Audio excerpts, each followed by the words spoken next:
ಶಾರದಾ ಶಾರದಾಂ ಭೋಜವದನಾ ವದನಾಂಬುಜೇ ಸರ್ವದಾ ಸರ್ವದಾಸ್ಮಾಕಂ ಸನ್ನಿಧಿಂ ಸನ್ನಿಧಿಂ ಕ್ರಿಯಾತ್. ಸಮಸ್ತ ವೀಕ್ಷಕರಿಗೂ ಕುಂಭರಾಶಿಯವರ ಗುಣಲಕ್ಷಣದ ಕಾರ್ಯಕ್ರಮಕ್ಕೆ ಸುಸ್ವಾಗತ. ನಾವು ಈ ದಿನ ಕುಂಭರಾಶಿಯವರ ಗುಣಲಕ್ಷಣಗಳ ಬಗ್ಗೆ ತಿಳಿದುಕೊಳ್ಳೋಣ. ಈ ವಿಷಯವನ್ನು ನಾವು ಮೊದಲನೇದಾಗಿ 2 ವಿಭಾಗ ಮಾಡಿಕೊಳ್ಬೇಕಾಗುತ್ತೆ. ಒಂದನೇದು ನಮ್ಮ ಅನುಭವದಲ್ಲಿ ಇರುವಂತಹ ಕುಂಭರಾಶಿಯವರ ಗುಣಲಕ್ಷಣಗಳು. ಅಂದರೆ ನಾವೀಗ ಲೋಕದಲ್ಲೆಲ್ಲ ನೋಡಿರ್ತೀವಲ್ಲ, ಕುಂಭರಾಶಿಯ ವ್ಯಕ್ತಿಗಳಲ್ಲಿ ಯಾವ ರೀತಿಯಾದಂತಹ ಗುಣಗಳೆಲ್ಲ ಇರುತ್ತೆ ಅಂಥೇಳಿ, ಅದೆಲ್ಲ ಒಂದನೆಯ ವಿಭಾಗ. ಎರಡನೇದು ಗ್ರಂಥದಲ್ಲಿ ಹೇಳಿರುವಂತಹ ಕುಂಭರಾಶಿಯವರ ಗುಣಲಕ್ಷಣಗಳು. ಅಂದರೆ ಗ್ರಂಥದಲ್ಲಿ ಕುಂಭರಾಶಿಯ ವ್ಯಕ್ತಿಗಳಲ್ಲಿ ಈ ರೀತಿಯಾದಂತಹ ಗುಣಗಳು ಇರುತ್ತೆ ಅಂತ ಹೇಳಿ ಒಂದಷ್ಟು ವಿಷಯವನ್ನು ಹೇಳಿದ್ದಾರೆ. ಅದು ಎರಡನೆಯ ವಿಭಾಗ. ಈ ರೀತಿಯಾಗಿ 2 ವಿಭಾಗವನ್ನು ಮಾಡಿಕೊಂಡು ನಾವು ಈ ದಿನ ಕುಂಭರಾಶಿಯವರ ಗುಣಲಕ್ಷಣಗಳ ಬಗ್ಗೆ ತಿಳಿದುಕೊಳ್ಳೋಣ. ಅದರಲ್ಲಿ ಮೊದಲನೇದಾಗಿ ನಮ್ಮ ಅನುಭವದಲ್ಲಿ ಇರುವಂತಹ ಕುಂಭರಾಶಿಯವರ ಗುಣಲಕ್ಷಣಗಳು. ನಿಮ್ಮ ಪ್ರಮುಖವಾದ ಗುಣ ಅಂತ ಹೇಳಿದ್ರೆ, ನೀವು ಒಂದು ಸಲ ಯಾವುದಾದ್ರೂ ವ್ಯಕ್ತಿಯನ್ನು ನಂಬಿಬಿಟ್ರೆ ಮತ್ತೆ ನೀವು ಬದಲಾಗುವುದಿಲ್ಲ. ಅಂದರೆ ಯಾವುದಾದ್ರೂ ಒಬ್ಬ ವ್ಯಕ್ತಿಯನ್ನು ಒಂದು ಸಲ ನೀವು ಸ್ನೇಹಿತ ಅಂತ ಹೇಳಿ ಅಂದ್ಕೊಂಡ್ಬಿಟ್ರೆ ಮತ್ತೆ ಅವನು ನಿಮಗೆ ಯಾವಾಗಲೂ ಕೂಡ ಸ್ನೇಹಿತನೇ. ಆ ವ್ಯಕ್ತಿ ಏನು ಬೇಕಾದರೂ ತಪ್ಪು ಮಾಡಲಿ, ಅದನ್ನೆಲ್ಲ ಕ್ಷಮಿಸಿಬಿಡ್ತೀರಿ. ಅವನೇನಾದ್ರೂ ಸಣ್ಣ ಪುಟ್ಟದಾಗ ನಿಮಗೆ ತೊಂದರೆ ಮಾಡಿದ್ರು ಕೂಡ ನೀವು ಮಾತ್ರ ಆ ವ್ಯಕ್ತಿಗೆ ಒಳ್ಳೆಯದನ್ನೇ ಮಾಡ್ತಾ ಇರ್ತೀರಿ. ಈ ರೀತಿಯಾಗಿ ಒಂದು ಸಲ ನಿಮಗೆ ಸ್ನೇಹಿತ ಆಗ್ಬಿಟ್ರೆ ಯಾವುದಾದ್ರೂ ವ್ಯಕ್ತಿ, ಅವನು ಜೀವನ ಪರ್ಯಂತ ನಿಮಗೆ ಸ್ನೇಹಿತ ಅಂತ ಹೇಳಿ ನೀವು ಪರಿಗಣನೆಯನ್ನು ಮಾಡ್ತೀರಿ. ಇನ್ನು ತಕ್ಷಣವೇ ಸಿಡಿದೇಳುವಂತಹ ಸ್ವಭಾವ ಇರುತ್ತೆ ನಿಮಗೆ. ಅಂದರೆ ಏನಾದರೂ ಒಂದು ಅನ್ಯಾಯ ನಡೀತಾ ಇದೆ ಅಂತ ಹೇಳಿ ಆದ ಪಕ್ಷದಲ್ಲಿ ನೀವು ಅದನ್ನು ನೋಡ್ಕೊಂಡು ಸುಮ್ಮನೆ ಕುತ್ಕೊಳ್ಳುವುದಿಲ್ಲ. ತಕ್ಷಣವೇ ನೀವು ಅದಕ್ಕೆ ಪ್ರತಿಭಟನೆಯನ್ನು ಮಾಡ್ತೀರಿ. ಅಲ್ಲಿ ತಕ್ಷಣವೇ ನೀವು ಅದನ್ನ ಏನಾದರೂ ತಪ್ಪು ನಡೀತಾ ಇದ್ರೆ ಇದು ತಪ್ಪು ಅಂತ ಹೇಳಿ ನೀವು ಅಲ್ಲೇ ಹೇಳಿಬಿಡ್ತೀರಿ. ಇನ್ನು ನಿಮಗೆ ಅದ್ಭುತವಾದಂತಹ ಊಹೆ ಮಾಡುವ ಶಕ್ತಿ ಇರುತ್ತೆ. ಊಹೆ ಅಂದರೆ ಏನು ಹೇಳಿ, ಮುಂದೆ ಆಗುವುದನ್ನು ಊಹಿಸುವಂಥದ್ದು. ಅಂತಹ ಅದ್ಭುತವಾದ ಶಕ್ತಿ ಇರುತ್ತೆ. ನೀವು ಕೆಲವೊಂದು ಸಲ ಏನು ಅಂತ ಹೇಳಿದ್ರೆ ಇದು ಈ ರೀತಿಯಾಗಿ ನಡಿಬಹುದು ಅಂಥೇಳಿ ನೀವು ತಲೆಯಲ್ಲೇ ಯೋಚನೆ ಮಾಡಿರ್ತೀರಿ. ಅದು ಅದೇ ರೀತಿಯಾಗಿ ನಡೆಯುತ್ತೆ. ಈ ರೀತಿಯಾಗಿ ಮುಂದೆ ನಡೆಯುವುದನ್ನು ಊಹಿಸುವಂತಹ ಒಂದು ಅದ್ಭುತವಾದ ಶಕ್ತಿ ಅಂತ ಹೇಳುವಂಥದ್ದು ನಿಮ್ಮಲ್ಲಿ ಇರುತ್ತೆ. ಇನ್ನು ನಿಮ್ಮ ನಿರ್ಧಾರವನ್ನು ಯಾರಿಂದ ಕೂಡ ಬದಲಾಯಿಸಲು ಆಗುವುದಿಲ್ಲ. ನೀವು ಒಂದು ಸಲ ಯಾವುದಾದ್ರೂ ಒಂದು ನಿರ್ಧಾರವನ್ನು ತೆಗೆದುಕೊಂಡು ಬಿಟ್ಟರೆ ಅದು ಅದೇ ರೀತಿ. ಇನ್ಯಾರು ಬಂದು ಏನನ್ನೇ ಹೇಳಿದರೂ ಕೂಡ ನೀವು ಅದನ್ನು ಕೇಳುವುದಕ್ಕೆ ಹೋಗುವುದಿಲ್ಲ. ನೀವೇನು ನಿರ್ಧಾರ ತೆಗೆದುಕೊಂಡಿರ್ತೀರೋ ಅದೇ ರೀತಿ ಸುತ್ತಮುತ್ತ ಇದ್ದವರೆಲ್ಲ ಇದು ಬೇಡ ಅಂತ ಹೇಳಿದ್ರು ಕೂಡ ನೀವು ಅದನ್ನು ಕೇಳುವುದಿಲ್ಲ. ಅಥವಾ ಇದಕ್ಕಿಂತ ಇದು ಚೆನ್ನಾಗಿದೆ ಅಂತ ಹೇಳಿದ್ರು ಕೂಡ ನೀವು ಅದನ್ನು ಕೇಳುವುದಿಲ್ಲ. ಈಗ ಉದಾಹರಣೆಗೆ ನೀವು ಯಾವುದೋ ಒಂದು ಬಟ್ಟೆಯನ್ನು ತೆಗೆದುಕೊಳ್ಳುವುದಕ್ಕೆ ಹೋಗಿದ್ದೀರಿ ಅಂತ ಹೇಳಿ ಆದ ಸಂದರ್ಭದಲ್ಲಿ ಉಳಿದಂತಹ ವ್ಯಕ್ತಿಗಳೆಲ್ಲ ಇರ್ತಾರಲ್ಲ, ಅವರೆಲ್ಲ ಯಾವುದೋ ಒಂದನ್ನ ಚೆನ್ನಾಗಿದೆ ಅಂತ ನಿಮ್ಗೆ ಯಾವುದೋ ಒಂದು ಇಷ್ಟ ಆಗಿರುತ್ತೆ, ನಾ ಇದನ್ನೇ ತಗೊಳ್ತೀನಿ ಅಂತ ಹೇಳಿ ನೀವು ಹೇಳ್ತೀರಿ. ಉಳಿದಂಥವರೆಲ್ಲ ಇದು ಬೇಡ ಇದನ್ನು ತಗ ಅಂತ ಹೇಳಿದ್ರೆ ನೀವು ಅದನ್ನು ಒಪ್ಪುವುದಿಲ್ಲ. ನಿಮ್ದು ಏನು ನಿರ್ಧಾರ, ಒಂದು ಸಲ ಒಂದು ನಿರ್ಧಾರವನ್ನು ನೀವು ತೆಗೆದುಕೊಂಡು ಬಿಟ್ರೆ ಉಳಿದವರೆಲ್ಲ ಏನು ಬೇಕಾದರೂ ಹೇಳಿ, ಆ ಒಂದು ನಿರ್ಧಾರವನ್ನು ನೀವು ಬದಲಾಯಿಸುವುದಿಲ್ಲ. ಇನ್ನು ನಿಮ್ಮ ಕೈಯಲ್ಲಿ ದುಡ್ಡು ಉಳಿಯುವಂಥದ್ದು ಕಮ್ಮಿ. ಹಣಕಾಸಿನ ಆಗಮನ ಎಲ್ಲ ಆಗುತ್ತೆ, ಆದರೆ ಏನು ಹೇಳಿ ಕೈಯಲ್ಲಿ ಮಾತ್ರ ನಿಮಗೆ ದುಡ್ಡು ಉಳಿಯುವುದಿಲ್ಲ. ಏನೋ ಒಂದಷ್ಟು ಒಳ್ಳೆಯ ಕೆಲಸಗಳಿಗೆಲ್ಲ ನೀವು ಖರ್ಚು ಮಾಡ್ತಾ ಇರ್ತೀರಿ. ಯಾವುದಾದ್ರೂ ಒಬ್ಬ ವ್ಯಕ್ತಿ ಬಂದು ನಾವೊಂದು ದೇವಸ್ಥಾನ ಕಟ್ಟಿಸ್ತಿದ್ದೀವಿ ಅಂತ ಹೇಳಿ ಅಂದರೆ ಏನಿರುತ್ತೋ ಅದನ್ನು ತೆಗೆದುಕೊಟ್ಟು ಬಿಡ್ತೀವಿ. ಆ ರೀತಿಯಾಗಿ ಒಟ್ಟಲ್ಲಿ ನಿಮಗೆ ಅಥವಾ ಇನ್ನೊಂದು ಯಾವುದೋ ಒಂದು ಒಳ್ಳೆಯ ಕೆಲಸಕ್ಕಾಗಿ ಅಥವಾ ನಿಮಗೆ ಏನೋ ಒಂದು ವಸ್ತುಗಳು ಬೇಕಾಗಿರುತ್ತೆ ಅದನ್ನು ತೆಗೆದುಕೊಳ್ಳುವುದಕ್ಕಾಗಿ ಈ ರೀತಿಯಾಗಿ ತುಂಬ ನೀವು ಹಣದ ಖರ್ಚನ್ನು ಮಾಡ್ತೀರಿ. ನಿಮ್ಮ ಕೈಯಲ್ಲಿ ಹಣ ಇರುವುದಿಲ್ಲ. ಈ ರೀತಿಯಾಗಿ ಯಾವುದ್ಯಾವುದೋ ಒಂದಷ್ಟು ಕೆಲಸಗಳಿಗಾಗಿ ಹಣ ಅಂತ ಹೇಳುವಂಥದ್ದು ಯಾವಾಗಲೂ ಕೂಡ ಖರ್ಚು ಆಗ್ತಾನೇ ಇರುತ್ತೆ. ಆರೋಗ್ಯದ ವಿಚಾರದಲ್ಲಿ ನಿಮಗೆ ಯಾವಾಗಲೂ ಕೂಡ ಸಣ್ಣ ಪುಟ್ಟ ಸಮಸ್ಯೆಗಳು ಕಾಡ್ತಾ ಇರುತ್ತೆ. ಅಂದರೆ ಈ ತಲೆನೋವು ಬರುವಂಥದ್ದಾಗಿರ್ಬಹುದು ಅಥವಾ ಹಲ್ಲು ನೋವು ಉಂಟಾಗುವಂಥದ್ದಾಗಿರ್ಬಹುದು. ಇಂಥದ್ದು ಅವಾಗವಾಗ ಆಗ್ತಾ ಇರುತ್ತೆ. ಒಂದು ತಿಂಗಳಲ್ಲಿ ಸಾಮಾನ್ಯ ಒಂದು 2 ರಿಂದ 3 ದಿವಸ ಆದರೂ ಈ ಥರದ್ದು ಸಮಸ್ಯೆಗಳು, ಏನಾದರೂ ಸಣ್ಣ ಪುಟ್ಟದ ಆರೋಗ್ಯದ ಸಮಸ್ಯೆಗಳು ನಿಮಗೆ ಉಂಟಾಗ್ತಾ ಇರುತ್ತೆ. ನೀವು ತುಂಬ ಭಾವನಾಜೀವಿಗಳು, ಆದರೆ ಹೊರಗಡೆ ಮಾತ್ರ ಏನನ್ನು ಕೂಡ ನೀವು ತೋರಿಸಿಕೊಳ್ಳುವುದಿಲ್ಲ. ಅಂದರೆ ಯಾರಾದರೂ ಒಂದು ಸಣ್ಣ ಮಾತನ್ನು ನಿಮ್ಮ ಬಗ್ಗೆ ಹೇಳಿದರೂ ಕೂಡ ನಿಮಗೆ ಅದು ಸಿಕ್ಕಾಪಟ್ಟೆ ಬೇಜಾರಾಗುತ್ತೆ. ಆದರೆ ನೀವು ಅದನ್ನು ಹೊರಗಡೆ ತೋರಿಸಿಕೊಳ್ಳುವುದಿಲ್ಲ. ನಿಮಗೆ ಬೇಜಾರಾಯಿತು ಅಂತ ಹೇಳಿ ಹೊರಗಡೆ ತೋರಿಸಿಕೊಳ್ಳುವುದಿಲ್ಲ. ಅಥವಾ ನಿಮ್ಮ ಬಗ್ಗೆ ಯಾರಾದರೂ ಹೊಗಳಿದ್ರೂ ಕೂಡ ನಿಮಗೆ ಸಂತೋಷ ಉಂಟಾಗುತ್ತೆ. ಆದರೆ ಅದನ್ನು ಕೂಡ ನೀವು ಹೊರಗಡೆ ತೋರಿಸಿಕೊಳ್ಳುವುದಿಲ್ಲ. ನಿಮ್ಮ ಬಗ್ಗೆ ಯಾರಾದ್ರೂ ಕೆಟ್ಟದಾಗಿ ಮಾತಾಡಿದ್ರೆ ಅಲ್ಲೆಲ್ಲ ನೀವು ಅಷ್ಟೊಂದೇನು ನಿಮ್ಗೆ ಬೇಜಾರಾಯಿತು ಅಂತ ಹೇಳೋದನ್ನ ತೋರಿಸ್ಕೊಳ್ಳುವುದಿಲ್ಲ. ನೀವು ಒಬ್ಬೊಬ್ಬರೇ ಇರ್ತೀರಲ್ಲ, ಒಬ್ಬೊಬ್ಬರೇ ಇರುವಂತಹ ಸಂದರ್ಭದಲ್ಲಿ ನಿಮ್ಮ ಕಣ್ಣಲ್ಲಿ ನೀರೇ ಬಂದ್ಬಿಡುತ್ತೆ ಅದನ್ನು ನೆನೆಸ್ಕೊಂಡು. ಹೊರಗಡೆ ಪ್ರಪಂಚದಲ್ಲಿ ನೀವು ಬೇಜಾರಾಗಿದ್ದನ್ನ ನೀವು ಯಾವುದನ್ನು ಕೂಡ ತೋರಿಸ್ಕೊಳ್ಳುವುದಿಲ್ಲ. ನೀವು ಒಬ್ಬರೇ ಕುತ್ಕೊಂಡವಾಗ ನೀವು ಅಳ್ತಾ ಇರ್ತೀರಿ. ಆ ರೀತಿಯಾದಂತಹ ಒಂದು ಸ್ವಭಾವ. ಇನ್ನು ಕುಟುಂಬದ ಸದಸ್ಯರನ್ನು, ಸಂಗಾತಿಯನ್ನು, ಮಕ್ಕಳನ್ನು ನೀವು ಸಿಕ್ಕಾಪಟ್ಟೆ ಪ್ರೀತಿ ಮಾಡ್ತೀರಿ. ಅಂದರೆ ನೀವು ಗಂಡಸರಾಗಿದ್ದರೆ ನಿಮ್ಮ ಪತ್ನಿಯನ್ನಾಗಿರಬಹುದು, ಅಥವಾ ನೀವು ಹೆಂಗಸರಾಗಿದ್ದರೆ ನಿಮ್ಮ ಪತಿಯನ್ನಾಗಿರಬಹುದು, ಮಕ್ಕಳನ್ನು, ಇವನ್ನೆಲ್ಲ ನೀವು ಸಿಕ್ಕಾಪಟ್ಟೆ ಪ್ರೀತಿ ಮಾಡ್ತೀರಿ. ಆದರೆ ನಿಮ್ದು ಒಂದು ಸಮಸ್ಯೆ ಏನು ಅಂತ ಹೇಳಿ ಆದರೆ ನಿಮ್ಮ ಪ್ರೀತಿಯನ್ನು ನಿಮಗೆ ತೋರಿಸಿಕೊಳ್ಳಲು ಬರುವುದಿಲ್ಲ. ನೀವು ಸಿಕ್ಕಾಪಟ್ಟೆ ಪ್ರೀತಿಸ್ತೀರಿ ಈ ಎಲ್ಲ ವ್ಯಕ್ತಿಗಳನ್ನು, ಜೊತೆಗೆ ಸ್ನೇಹಿತರನ್ನು ಕೂಡ ನೀವು ಸಿಕ್ಕಾಪಟ್ಟೆ ಪ್ರೀತಿಸ್ತೀರಿ. ಆದರೆ ನಿಮಗೆ ಅವ್ರ ಬಗ್ಗೆ ಎಷ್ಟು ಪ್ರೀತಿ ಇದೆ ಅನ್ನೋದನ್ನು ನಿಮಗೆ ತೋರಿಸ್ಕೊಳ್ಳೋದಕ್ಕೆ ಗೊತ್ತಾಗೋದಿಲ್ಲ. ಈಗ ಏನಾಗುತ್ತೆ, ಲೋಕದಲ್ಲಿ ಕೆಲವೊಂದಷ್ಟು ವ್ಯಕ್ತಿಗಳು ಅವರಿಗೂ ಪ್ರೀತಿ ಇರುತ್ತೆ, ಏನೋ ಒಂದು ಗಿಫ್ಟ್ ಕೊಡುವಂಥದ್ದು ಇರಬಹುದು, ಏನೋ ಒಂದು ಒಟ್ಟಿನಲ್ಲಿ ಮಾಡಿ ನನಗೆ ಎಷ್ಟು ಪ್ರೀತಿ ಇದೆ ಅಂತ ಹೇಳೋದನ್ನು ಅವ್ರು ತೋರಿಸ್ಕೊಳ್ತಾರಲ್ವಾ.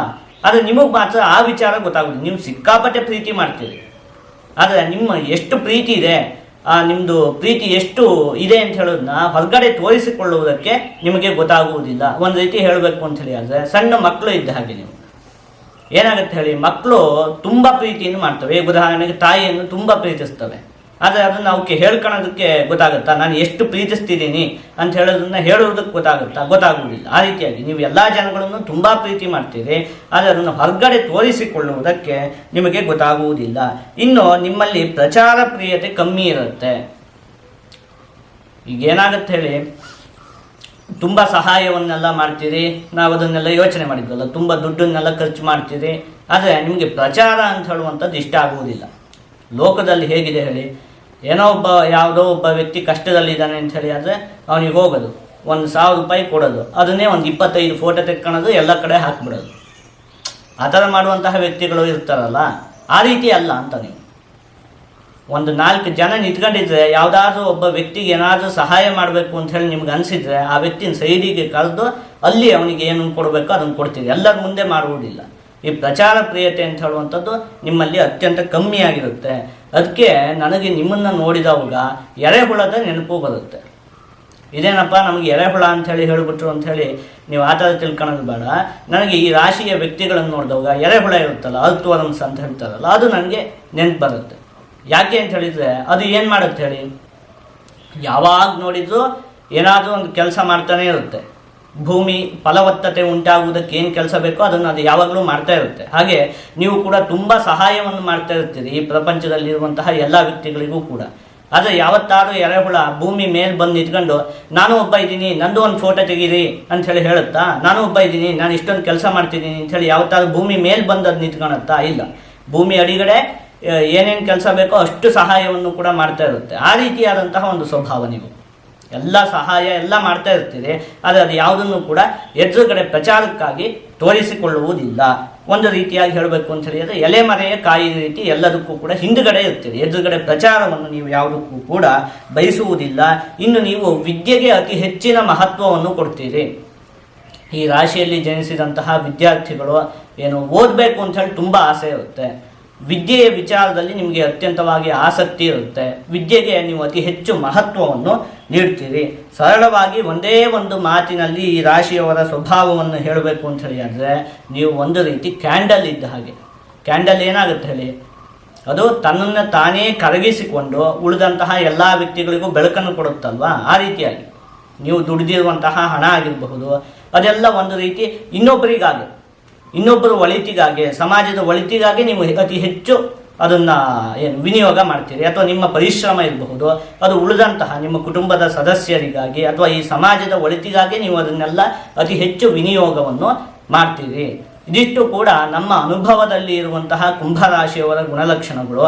ಈಗ ಗ್ರಂಥದಲ್ಲಿ ಹೇಳಿರುವಂತಹ ಗುಣಲಕ್ಷಣಗಳ ಬಗ್ಗೆ ತಿಳಿದುಕೊಳ್ಳೋಣ. ಕರಭಗದ ಶಿರಾಲು ಖರಲೋಮಶ ದೀರ್ಘತನುಹು ಋತುಚರಣೋರು ಪೃಷ್ಠಜಘನಾಸ್ಯ ಕಟಿರ್ಬಧಿರಃ ಪರವನಿತಾರ್ಥಪಾಪನಿರತಃ ಕ್ಷಯವೃದ್ಧಿಯುತಃ ಪ್ರಿಯಕುಸುಮಾನುಲೇಪನ ಸುಹೃದ್ಘಟಜೋಧ್ವಸಃ ಅಂತ ಹೇಳಿರುವಂಥದ್ದು. ನಾವು ಈಗ ಇದರಲ್ಲಿ ಹೇಳಿರುವಂತಹ ಪ್ರತಿಯೊಂದು ಪದಕ್ಕೂ ಕೂಡ ಏನೇನು ಅರ್ಥ ಅಂತ ಹೇಳಿ ನೋಡ್ತಾ ಹೋಗೋಣ. ಮೊದಲನೇದಾಗಿ ಕರಭಗದಃ. ಅಂದ್ರೆ ನಿಮ್ಮ ಗಂಟಲಿನ ಪ್ರದೇಶ ಇದೆಯಲ್ಲ, ಇದು ಒಂದು ಸ್ವಲ್ಪ ಉದ್ದವಾಗಿ ಇರುತ್ತೆ. ಶಿರಾಲುಹು, ಇನ್ನು ನಿಮ್ಮ ಕೈಗಳಲ್ಲೆಲ್ಲ ನರಗಳು ಎದ್ದು ಕಾಣ್ತಾ ಇರುತ್ತೆ ನಿಮ್ಮ ದೇಹದಲ್ಲಿ. ಹೀಗೆ ನಿಮ್ಮನ್ನು ನೋಡಿದ್ರೆ ಎಲ್ಲೆಲ್ಲಿ ಯಾವ್ಯಾವ ನರಗಳಿದಾವೆ ಅಂತ ಹೇಳೋದು ದೇಹದಲ್ಲೆಲ್ಲ ಎದ್ದು ಕಾಣ್ತಾ ಇರುತ್ತೆ. ಖರಲೋಮಶ ದೀರ್ಘತನುಹು, ನಿಮ್ಮ ಕೂದಲೆಲ್ಲ ಇರುತ್ತಲ್ಲ, ಈ ಕೂದಲಾಗಿರ್ಬಹುದು, ಈ ಕೈಯಲ್ಲಿರುವಂತಹ ರೋಮಗಳಾಗಿರ್ಬಹುದು, ಇದೆಲ್ಲ ಒಂದು ಸ್ವಲ್ಪ ಒರಟಾಗಿರುತ್ತೆ, ಸ್ಮೂತ್ ಆಗಿರುವುದಿಲ್ಲ. ಈ ಕೂದಲು ಇದೆಲ್ಲ ಒಂದು ಸ್ವಲ್ಪ ಒರಟಾಗಿರುತ್ತೆ. ಇನ್ನು ಉದ್ದವಾದಂತಹ ದೇಹ ನಿಮಗೆ ಇರುತ್ತೆ, ನೀವು ಒಂದು ಸ್ವಲ್ಪ ಉದ್ದವಾಗಿ ಇರ್ತೀರಿ. ಋತು ಚರಣೋರು ಪೃಷ್ಠ ಜಘನಾಸ್ಯ ಕಟಿಹಿ, ದೊಡ್ಡದಾದಂತಹ ಕಾಲು, ತೊಡೆ, ಮುಖ ಮತ್ತೆ ಸೊಂಟ, ಈ ಎಲ್ಲ ಪ್ರದೇಶಗಳು ಕೂಡ ಒಂದಷ್ಟು ದೊಡ್ಡದಾಗಿರುತ್ತೆ. ದೊಡ್ಡದಾದಂತಹ ಮುಖ, ಈ ರೀತಿಯಾದಂತಹ ಲಕ್ಷಣ ನಿಮ್ಮಲ್ಲಿ ಇರುತ್ತೆ. ಬಧಿರಹ, ಒಂದು ಸ್ವಲ್ಪ ಕಿವಿಗೆ ಸಂಬಂಧಪಟ್ಟಿರುವಂತಹ ಸಮಸ್ಯೆಗಳು ನಿಮಗೆ ಅವಾಗವಾಗ ಕಾಡ್ತಾ ಇರುತ್ತೆ. ಕಿವಿ ನೋವು ಉಂಟಾಗುವಂಥದ್ದು ಇರಬಹುದು. ಈ ರೀತಿಯಾಗಿ ಕಿವಿಗೆ ಸಂಬಂಧಪಟ್ಟಿರುವಂತಹ ಆರೋಗ್ಯದ ವಿಚಾರದಲ್ಲಿ ಒಂದಷ್ಟು ಸಮಸ್ಯೆಗಳು ನಿಮಗೆ ಕಾಡ್ತಾ ಇರುತ್ತೆ. ಕ್ಷಯವೃದ್ಧಿಯುತ, ಒಂದು ಸಲ ನಿಮಗೆ ಸಿಕ್ಕಾಪಟ್ಟೆ ಲಾಭ ಉಂಟಾಗುತ್ತೆ. ಲಾಭ ಉಂಟಾಗುವುದಕ್ಕೆ ಶುರುವಾಯಿತು ಅಂತ ಹೇಳಿ ಆದರೆ ಎಲ್ಲ ಕಡೆಯಿಂದಲೂ ದುಡ್ಡು ಬಂದ್ಬಿಡುತ್ತೆ. ಅದೇ ರೀತಿಯಾಗಿ ಒಂದು ಸಲ ನಷ್ಟ ಆಗುವುದಕ್ಕೆ ಶುರುವಾಯಿತು ಅಂತ ಹೇಳಿ ಆದರೆ ಎಲ್ಲ ಕಡೆಯಿಂದಲೂ ನಷ್ಟ, ಎಲ್ಲ ವಿಚಾರದಲ್ಲೂ ಸೋಲು, ಆ ರೀತಿ ಆಗ್ತಾ ಹೋಗುತ್ತೆ. ಒಂದು ಸಲ ಸಿಕ್ಕಾಪಟ್ಟೆ ಲಾಭ ಆಗುತ್ತೆ, ಇನ್ನೊಂದು ಸಲ ಸಿಕ್ಕಾಪಟ್ಟೆ ಲಾಸ್ ಆಗುತ್ತೆ. ಈ ರೀತಿಯಾಗಿ ಒಂದೇ ರೀತಿ ನಡ್ಕೊಂಡು ಹೋಗುತ್ತೆ ಅಂತ ಹೇಳಿ ಇಲ್ಲ. ಒಂದು ಸಲ ಲಾಭ ಆಗುವುದಕ್ಕೆ ಶುರುವಾಯಿತು ಅಂದರೆ ಸಿಕ್ಕಾಪಟ್ಟೆ ಲಾಭ, ನಷ್ಟ ಆಗುವುದಕ್ಕೆ ಶುರುವಾಯಿತು ಅಂದರೆ ಸಿಕ್ಕಾಪಟ್ಟೆ ನಷ್ಟ, ಈ ರೀತಿಯಾಗಿ ನಡೀತಾ ಇರುತ್ತೆ. ಪ್ರಿಯ ಕುಸುಮಾನು ಲೇಪನ ಸುಹೃತು, ಇದಿಷ್ಟು ವಿಷಯಗಳು ನಿಮಗೆ ಸಿಕ್ಕಾಪಟ್ಟೆ ಇಷ್ಟ. ಯಾವುದು? ಸ್ನೇಹಿತರು. ಸ್ನೇಹಿತರು ಅಂದರೆ ನಿಮಗೆ ಸಿಕ್ಕಾಪಟ್ಟೆ ಇಷ್ಟ. ನಿಮ್ಮಷ್ಟು ಸ್ನೇಹಿತರನ್ನು ಪ್ರೀತಿಸುವಂತಹ ವ್ಯಕ್ತಿಗಳೇ ಇಲ್ಲ. ನಿಮ್ಮನ್ನ ಸ್ನೇಹಿತರನ್ನಾಗಿ ಪಡೆಯುವುದಕ್ಕೆ ನಿಜವಾಗ್ಲೂ ತುಂಬ ಪುಣ್ಯ ಮಾಡಿರಬೇಕು. ಯಾರೋ ಒಬ್ಬ ಸ್ನೇಹಿತ ಎಲ್ಲೋ ಕಷ್ಟದಲ್ಲಿ ಇದ್ದಾನೆ ಅಂತ ಹೇಳಿ ಆದರೆ ಅವನು ಫೋನ್ ಮಾಡ್ತಾನೆ, ನಾನು ಇಲ್ಲೇ ರೋಡಲ್ಲಿ ಇದ್ದೀನಿ ಅಂತ ಹೇಳಿ ಫೋನ್ ಮಾಡಿದರೆ, ನಂಗೆ ಇಲ್ಲೇನೋ ಒಂದಷ್ಟು ಸಮಸ್ಯೆ ಉಂಟಾಗಿದೆ ಅಂತ ಹೇಳಿದರೆ, ನೀವು ಬೇಕಾದ್ರೆ ಊಟನೇ ಮಾಡ್ತಾ ಇದ್ದೀರಿ, ಅದಕ್ಕೆ ಊಟನೇ ಬಿಟ್ಟು ಅಲ್ಲಿಗೆ ಹೋಗ್ಬಿಡ್ತೀರಿ. ಅಷ್ಟು ಸ್ನೇಹಿತರನ್ನು ಅಷ್ಟೊಂದು ನೀವು ಪ್ರೀತಿಯನ್ನು ಮಾಡ್ತೀರಿ. ಇನ್ನು ಹೂವುಗಳು ಒಂದು ಕೂಡ ನಿಮ್ಗಷ್ಟೇ ಇಷ್ಟ. ಒಟ್ಟಿನಲ್ಲಿ ನಿಮಗೆ ಹೂವುಗಳು ಮತ್ತೆ ಏನು ಸುಗಂಧ ದ್ರವ್ಯಗಳು, ಈ ಸೆಂಟ್ ಎಲ್ಲ ಇರುತ್ತಲ್ಲ, ಅದೆಲ್ಲ ನಿಮಗೆ ತುಂಬ ಇಷ್ಟ. ನಿಮಗೆ ಒಟ್ಟಿನಲ್ಲಿ ಅಲಂಕಾರ ಅಂದರೆ ಇಷ್ಟ. ಹೊಸ ಹೊಸ ಅಂಗಿ ಹಾಕುವಂಥದ್ದು ಇರಬಹುದು, ಹೊಸ ಹೊಸ ಬಟ್ಟೆಗಳನ್ನು ಹಾಕುವಂಥದ್ದು ಇರಬಹುದು, ಅಲಂಕಾರಗಳನ್ನು ಮಾಡ್ಕೊಳ್ಳುವಂಥದ್ದು ಇರಬಹುದು, ಈ ಸೆಂಟು, ಸುಗಂಧ ದ್ರವ್ಯಗಳು ಇವುಗಳನ್ನೆಲ್ಲ ಉಪಯೋಗಿಸುವಂಥದ್ದು, ಇಂತಹ ವಿಚಾರದಲ್ಲೆಲ್ಲ ನಿಮಗೆ ಅತ್ಯಂತವಾಗಿ ಆಸಕ್ತಿ ಅಂತ ಹೇಳುವಂಥದ್ದು ಇರುತ್ತೆ.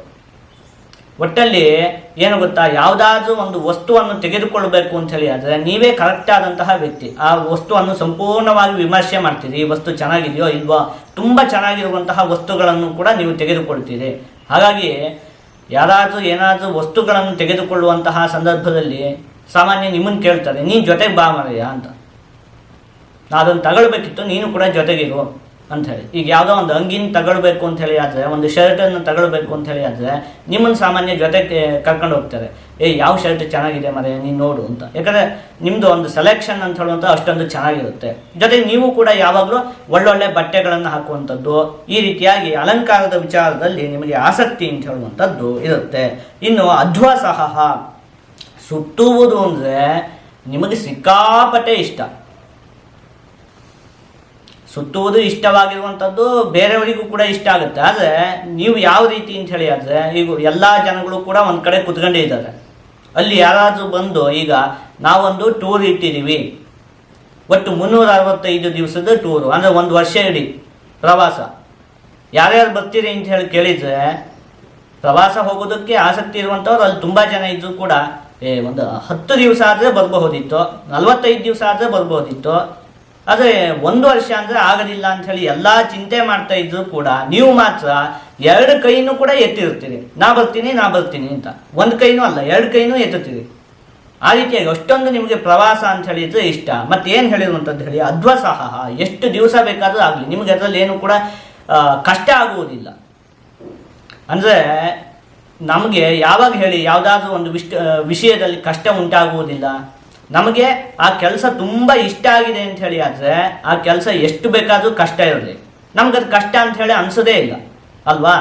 ಅದೇ ಇನ್ನೊಂದು ಯಾವುದೋ ಒಂದು ಕೆಲಸ ಇದೆ, ಅದನ್ನು ಮಾಡೋದಕ್ಕೆ ನಮ್ಗೆ ಇಷ್ಟ ಇಲ್ಲ, ಅದು ಸಣ್ಣ ಕೆಲಸನೇ ಬೇಕಾದರೂ ಆಗಿರಲಿ, ನಮ್ಗದು ಕಷ್ಟ ಅಂತ ಹೇಳಿ ಅನಿಸುವುದಕ್ಕೆ ಶುರುವಾಗುತ್ತೆ. ಹಾಗೆ ನಿಮಗೆ ಈ ಪ್ರಯಾಣಕ್ಕೆ ಸಂಬಂಧಪಟ್ಟಿರುವಂತಹ ವಿಚಾರ, ಪ್ರವಾಸಕ್ಕೆ ಸಂಬಂಧಪಟ್ಟಿರುವಂತಹ ವಿಚಾರದಲ್ಲಿ ಅತ್ಯಂತ ಆಸಕ್ತಿ. ಅದು ಎಷ್ಟು ದಿವಸ ಬೇಕಾದರೂ ಇರಲಿ, ನಿಮಗದು ಕಷ್ಟ ಅಂತ ಹೇಳಿ ಅನಿಸುವುದಿಲ್ಲ. ಇನ್ನೂ ಸರಳವಾಗಿ ಹೇಳಬೇಕು ಅಂತ ಹೇಳಿ ಆದರೆ, ನೀವೀಗ ಏನೋ ಒಂದಷ್ಟು ಕೆಲಸವನ್ನು ಮಾಡಿದ್ರಿ, ಸುಸ್ತಾಗಿ ಬಂದು ಕುತ್ಕೊಂಡಿರ್ತೀರಿ. ಯಾರೋ ಬಂದು ನಿಮಗೆ ಇದೊಂದು ಕೆಲಸ ಮಾಡು ಮರೆಯ ಅಂಥೇಳಿ ಹೇಳಿದರೆ ನಿಮ್ಗೆ ಏನು ಅನ್ಸುತ್ತೆ ಹೇಳಿ? ನನ್ನ ಕೈಯಿಂದ ಆಗೋದಿಲ್ಲಪ್ಪ, ನಂಗೆ ಈಗಲೇ ತುಂಬ ಸುಸ್ತಾಗಿ ಹೋಗಿದೆ ಅಂಥೇಳಿ ಹೇಳ್ತೀರಿ. ಅದೇ ಸಂದರ್ಭದಲ್ಲಿ ಬೇರೆ ಇನ್ನೊಬ್ಬ ವ್ಯಕ್ತಿ ಬಂದು ಒಂಚೂರು ಹೊರಗಡೆ ಹೋಗಿ ಬರೋಕ್ಕಿತ್ತು, ನೀ ನನ್ನ ಜೊತೆಗೆ ಬರ್ತೀಯಾ ಅಂಥೇಳಿ ಕೇಳಿದರೆ ನೀವು ತಕ್ಷಣವೇ ನಾ ಬರ್ತೀನಿ ಅಂಥೇಳಿ ಹೊರಡ್ತೀರಿ. ಅಂದರೆ ನಿಮ್ಗೆ ಏನು ಹೇಳಿ, ಸುತ್ತುವಂತಹ ವಿಚಾರದಲ್ಲಿ ನಿಮಗೆ ಸುಸ್ತು ಅಂತ ಹೇಳುವಂಥದ್ದೇ ಉಂಟಾಗುವುದಿಲ್ಲ ಅಂಥೇಳಿ ಹೇಳಿರುವಂಥದ್ದು. ಯಾಕೆ ನಿಮಗೆ ಆ ವಿಚಾರದಲ್ಲಿ ಅಷ್ಟೊಂದು ಆಸಕ್ತಿ ಅಂತ ಹೇಳುವಂಥದ್ದು ಇರುತ್ತೆ. ಇದಿಷ್ಟು ಕೂಡ ಗ್ರಂಥದಲ್ಲಿ ಹೇಳಿರುವಂತಹ ಕುಂಭರಾಶಿಯವರ ಗುಣಲಕ್ಷಣಗಳು. ನಾವು ಮೊದಲು ನಮ್ಮ ಅನುಭವದಲ್ಲಿ ಇರುವಂತಹ ಕುಂಭರಾಶಿಯವರ ಗುಣಲಕ್ಷಣಗಳ ಬಗ್ಗೆ ತಿಳಿದುಕೊಂಡ್ವಿ. ಅದಾದಮೇಲೆ ಈಗ ಗ್ರಂಥದಲ್ಲಿ ಹೇಳಿರುವಂತಹ ಕುಂಭರಾಶಿಯವರ ಗುಣಲಕ್ಷಣಗಳ ಬಗ್ಗೆಯೂ ಕೂಡ ತಿಳಿದುಕೊಂಡ್ವಿ. ಇದಿಷ್ಟು ಕೂಡ ಕುಂಭರಾಶಿಯವರ ಗುಣಲಕ್ಷಣಗಳು. ಅಂದರೆ ಕುಂಭರಾಶಿಯ ವ್ಯಕ್ತಿಗಳು ಯಾವ ರೀತಿಯಾಗಿ ಇರ್ತಾರೆ ಅಂತ ಹೇಳಿರುವಂಥದ್ದು.